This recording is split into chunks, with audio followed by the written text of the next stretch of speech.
Graça e paz, a paz de Deus, Shalom Adonai, boa noite. Hoje é domingo 22 de março de 2026.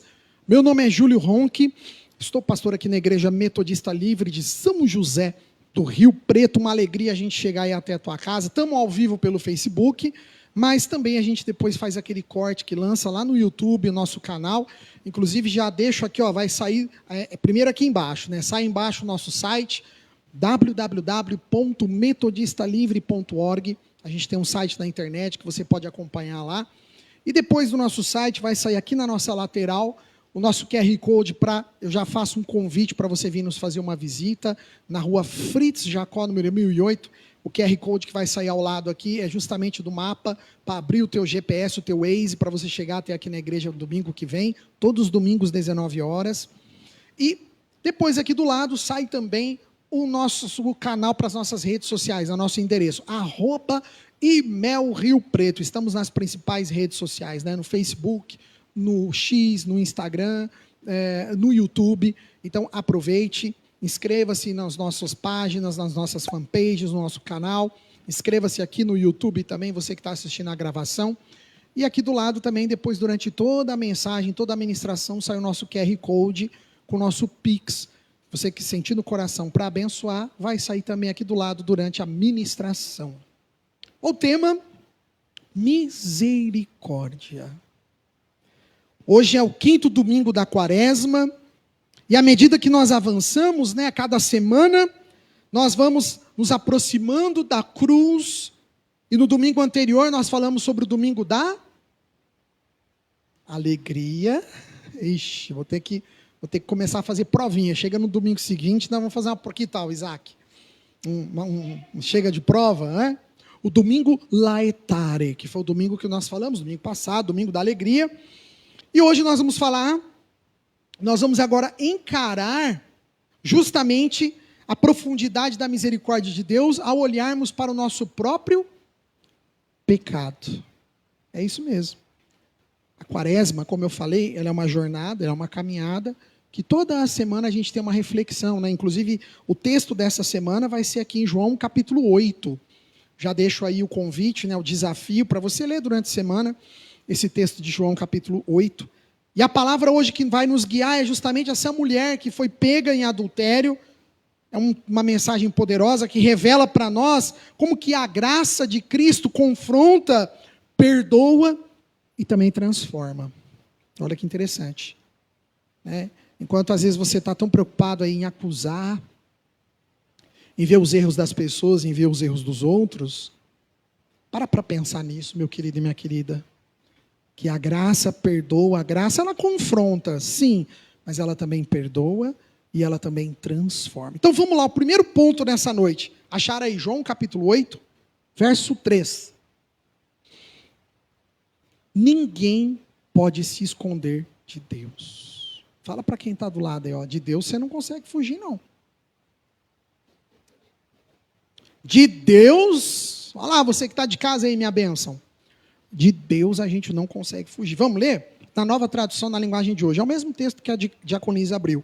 E então, os mestres da lei e os fariseus trouxeram uma mulher que tinha sido pega em adultério e a puseram diante de todos.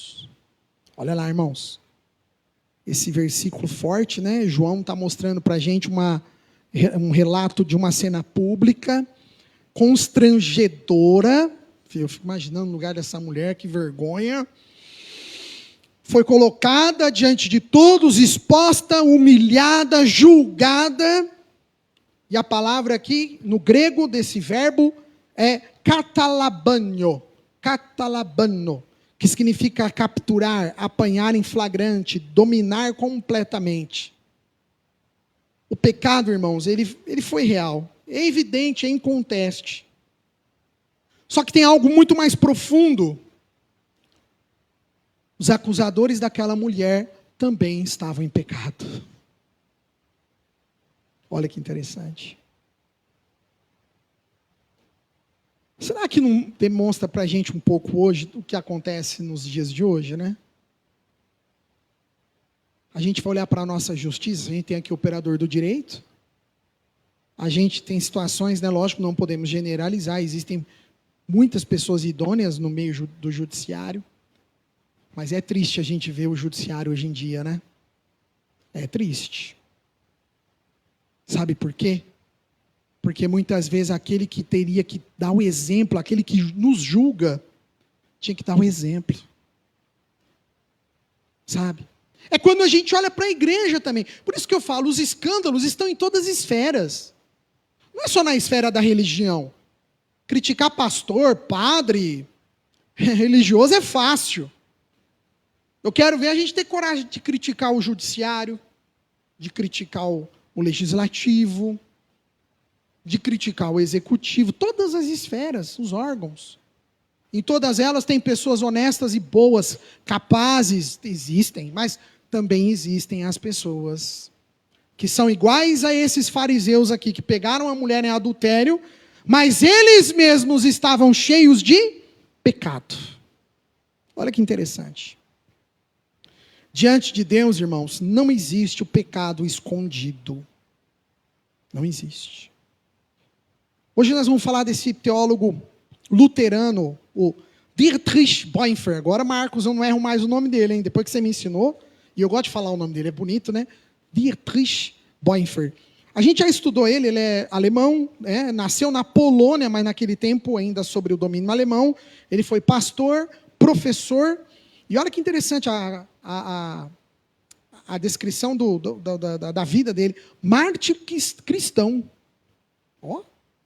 Que durante o regime nazista resistiu ao nazismo e pagou com a sua própria vida a fidelidade dele a Cristo. Em suas obras, Bonhoeffer enfatizou o custo do discipulado e ele denunciava a graça barata.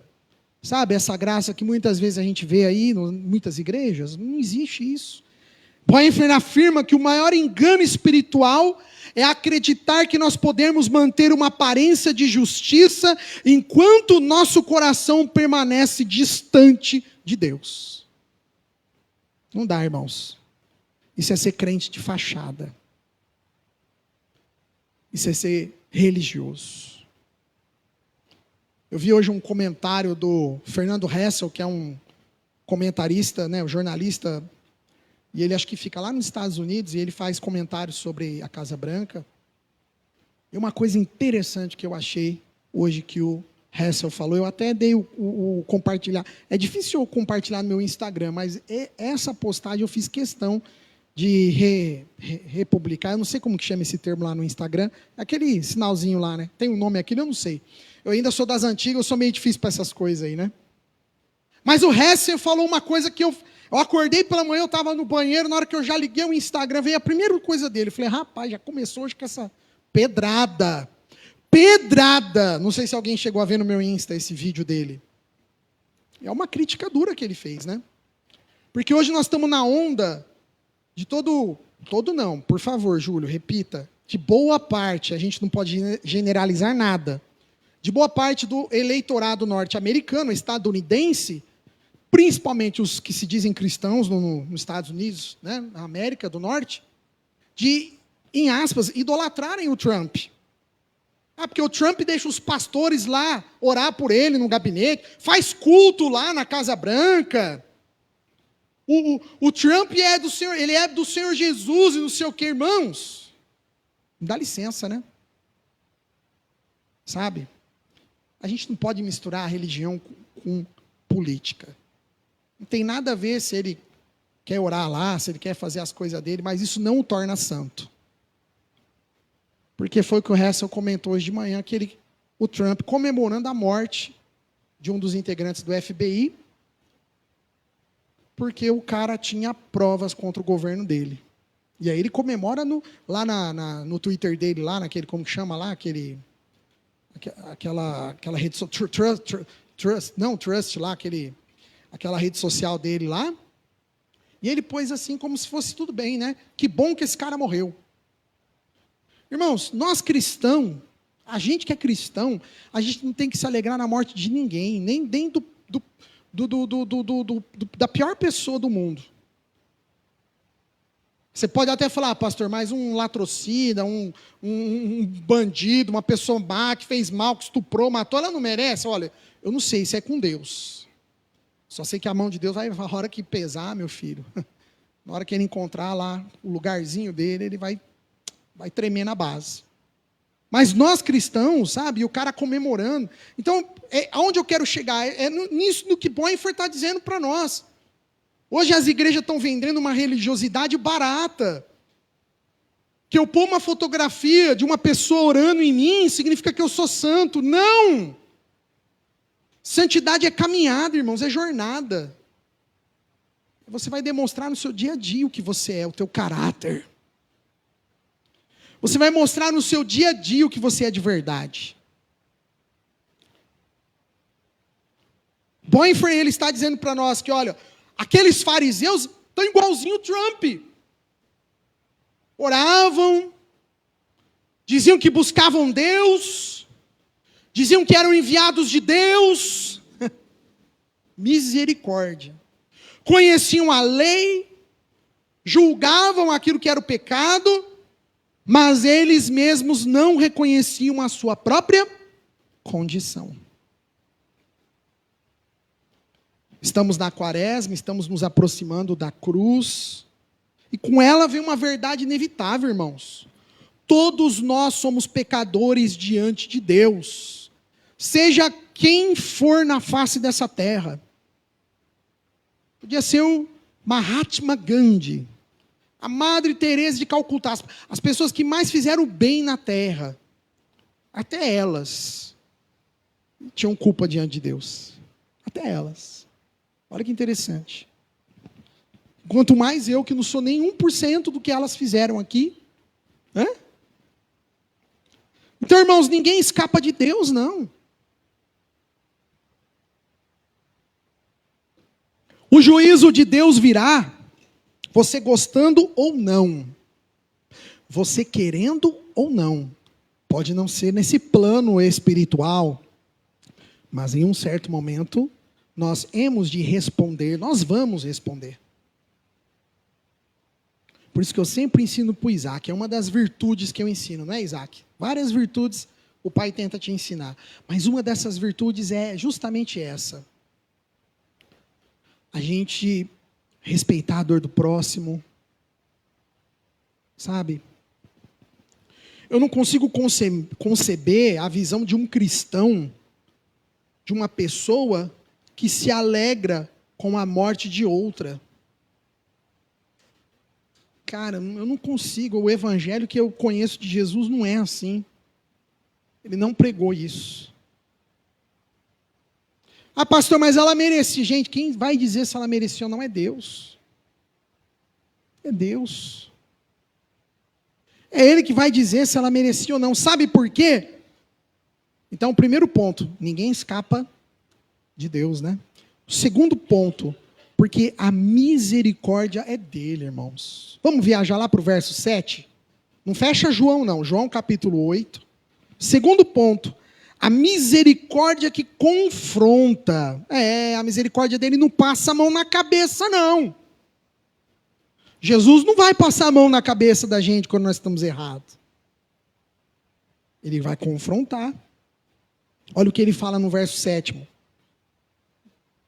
Na nova tradução da linguagem de hoje. Quando eles continuaram a fazer perguntas, Jesus se levantou e disse...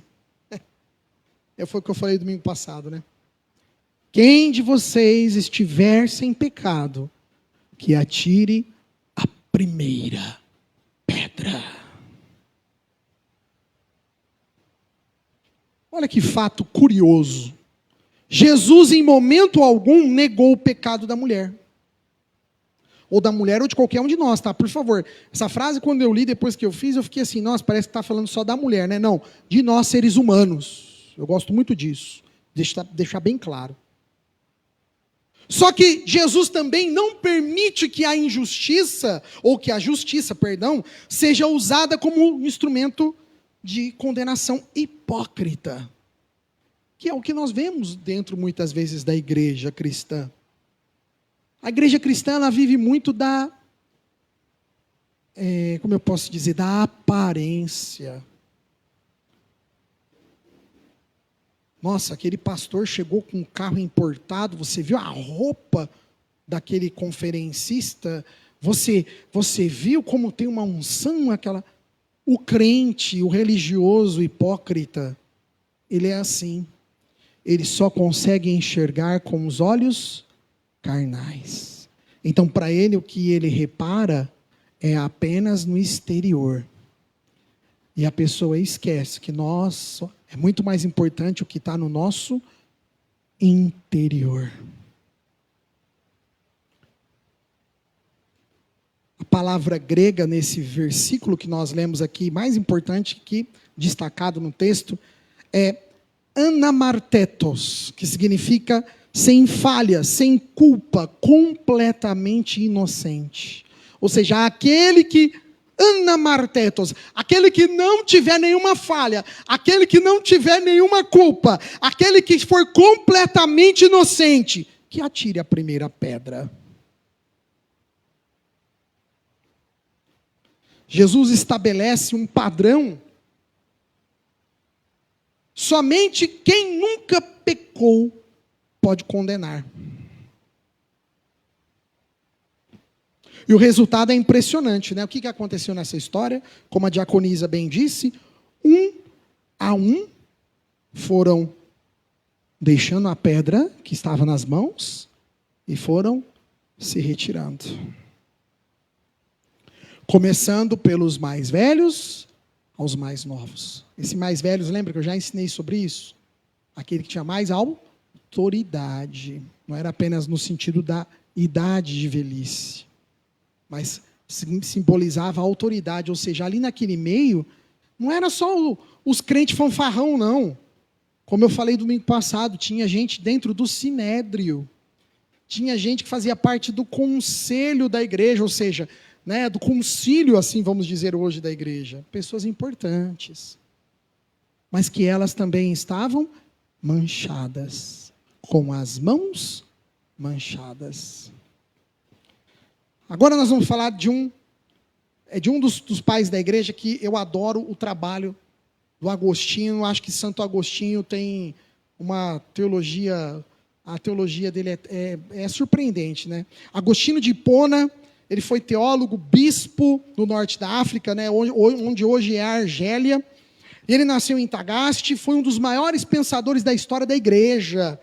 Escreveu o livro mais importante dele, é o Confissões da Cidade de Deus, né? Acho que todo mundo aqui já deve ter ouvido falar. A teologia de Agostinho enfatiza que a graça divina e a condição pecaminosa da humanidade. Ele fala sobre essa, a teologia dele, ela dança entre esses assuntos tão importantes. Agostinho resume essa cena com uma frase marcante para nós aqui nesse texto da mulher adúltera. Quando Santo Agostinho diz: restaram apenas dois. Olha que bonita a visão do teólogo. Restaram tão somente dois: a miséria e a misericórdia. Ora, não ficou ali onde estava naquela areia somente Jesus e a mulher que foi pega em adultério. Olha a ideia do Agostinho. Ficaram ali somente a miséria e a misericórdia. Ali a mulher, o ser humano, vamos assim dizer melhor, né? Representa para nós o quê? Justamente a miséria humana. Enquanto que Jesus representa para nós o quê? A misericórdia divina. E aqui nós vemos algo essencial nesse tempo da quaresma. Preste atenção. Deus não trata o pecado com leveza, mas trata o pecador com graça. Bonito isso, né? Ou seja, Deus não pega leve com o pecado, não. Mas Ele trata o pecador com graça. O segundo ponto, irmãos, a misericórdia. Então, o primeiro ponto, ninguém escapa do olhar de Deus. O segundo ponto, a misericórdia de Deus. E o terceiro ponto para nós nesta semana, já estou encerrando, na nossa quaresma, a quinta semana da nossa quaresma. Terceiro ponto, a transformação. O poder em transformar a situação. O perdão que esse Jesus nos ensina é justamente aquilo que permite com que a gente siga, sem contudo continuar no erro. Vamos ver no verso 10 e 11? João 8, capítulo 8, verso 10 e 11, na nova tradução na linguagem de hoje. Olha lá. Jesus disse: mulher, onde estão eles? Ou na antiga tradução, quem tiver, onde estão os teus acusadores, né? Não ficou ninguém para condenar você? E olha a mulher respondendo para ele o quê? Ninguém, Senhor, respondeu ela. E então Jesus disse: pois eu também não condeno você. Vá e não peque mais. Irmãos, aqui é o clímax do texto, né? Aqui é justamente o ponto, o cume, o ponto máximo dessa ilustração de João, quando Jesus oferece algo extraordinário para aquela mulher. Ele oferece para ela perdão sem condenação. Olha que interessante. Tão diferente de nós humanos, né? O que o nosso coração, quando alguém erra com a gente, né? Aí eu te perdoo, mas você vai comer o pão que amassou. Não é assim? Jesus oferece a essa mulher o perdão sem condenação, e também ele oferece para ela o quê? Um chamado para a redenção, para a sua mudança, para a sua transformação. É interessante que a expressão desse verbo que a gente usa aqui no texto de João, mekete hamartane, que significa não peques mais, ou não peque mais. Mekete hamartane, que no grego significa pare de viver no pecado.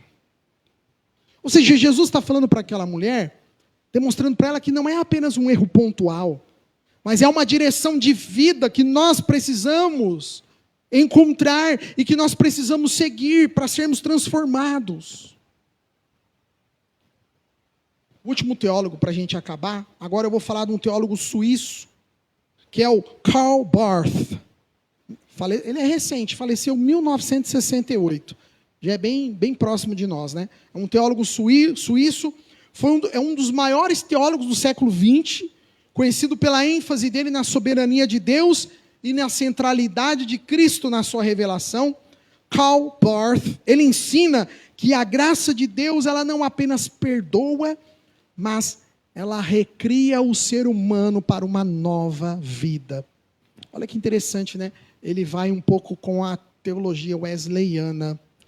Wesley, ele tinha uma teologia, um preceito nos fundamentos wesleyanos que fala sobre a nova criação, a nova vida. Olha que legal. O Karl Barth, ele diz que Deus não apenas apaga o pecado, não apaga apenas o passado, mas Deus, ele transforma o nosso futuro. Olha que interessante. À medida que nós nos aproximamos da quaresma, no final dela, da cruz de Cristo, nós vamos compreendendo que Cristo, ele morre não apenas para nos perdoar, mas Cristo morreu também para nos libertar do poder do pecado sobre as nossas vidas. Que nessa quinta semana, esse quinto domingo, que possamos, irmãos, colocar diante de 13 realidades, nos colocar diante de 3 realidades. A primeira delas, o pecado, nós não conseguimos esconder de Deus. A segunda, que é a misericórdia e a graça que vão nos alcançar. E a terceira, a cruz nos chama para uma transformação. A justiça de Deus está sendo satisfeita, está sendo realizada, e a graça está sendo derramada entre nós. Assim como aquela mulher lá no passado, nos tempos de Jesus, daquela mesma maneira até hoje, todos nós, eu e você, diante de Cristo, nos deparamos precisando, pedindo pelo nosso perdão. Que a misericórdia possa ser uma semana de reflexão. Fica essa mensagem aí no teu coração. Que a graça dele não apenas perdoa, mas a graça de Cristo também transforma. Olha que coisa linda. Aquele que segue Cristo, você pode ter errado, nós podemos ter errado. Mas ele não apenas perdoa o nosso erro, mas ele nos transforma para uma nova vida, nova criatura sou. Aleluia. Eu e você, irmãos, nós. Que fique essa mensagem nos nossos corações. Já faço mais uma vez o convite para você vir nos fazer uma visita aos domingos, 19 horas, horário de Brasília. Você é o nosso convidado e convidada especial, Rua Fritz Jacó, número 1008, todos os domingos, 19 horas, horário de Brasília, exceto no domingo da Páscoa, que o nosso culto vai ser de manhã, às 9 horas. Não esqueça, domingo da Páscoa, então o culto vai ser pela manhã. A gente não vai ter a reunião à noite, para a gente celebrar a Páscoa logo cedo pela manhã, aqui no templo, em nome de Jesus. Deus abençoe ricamente a sua vida. Você que está pelo YouTube, eu encerro aqui. Quem está no Face ao vivo, a gente vai orar. Mas você que está no YouTube, Deus abençoe ricamente a sua vida.